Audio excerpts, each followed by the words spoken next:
৫৮তে পা দিয়েও আইবুড়ো সালমান খান। কবে বিয়ে করবেন সালমান? বছরের পর বছর এ প্রশ্ন করে যাচ্ছেন ছবি শিকারীরা। একাধিক অভিনেত্রীর সঙ্গে সম্পর্কে জড়িয়েছেন তিনি, পরিণতি পায়নি একটিও।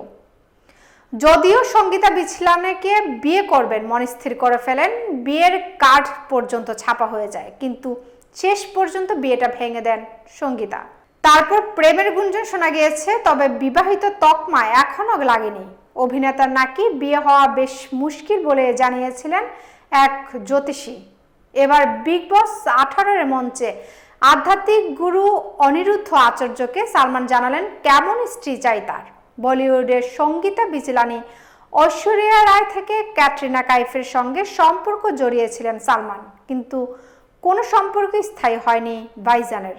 ছেলের বিবাহ পরিকল্পনা নিয়ে এক সাক্ষাৎকারে মুখ খুলেছিলেন সালমানের বাবা সেলিম খান। সম্প্রতি আর এক সাক্ষাৎকারে জ্যোতিষী সন্দীপ কোচর দাবি করেছেন অভিনেতার জন্মপঞ্জি নাকি তার হাতে এসেছে।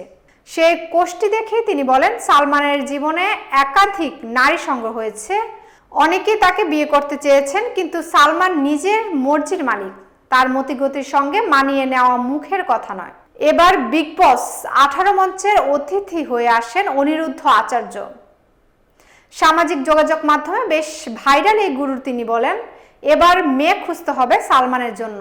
তাতেই সালমান বলেন, না না, আর প্রয়োজন নেই। দমে যান আধ্যাত্মিক গুরু, তিনি পাল্টা বলেন, এবার এমন মেয়ে খোঁজা হবে যে পালিয়ে যাবে না। তাতেই সালমানের উত্তর, আমরা তো এমন মেয়ে চাই যে পালিয়ে যাবে।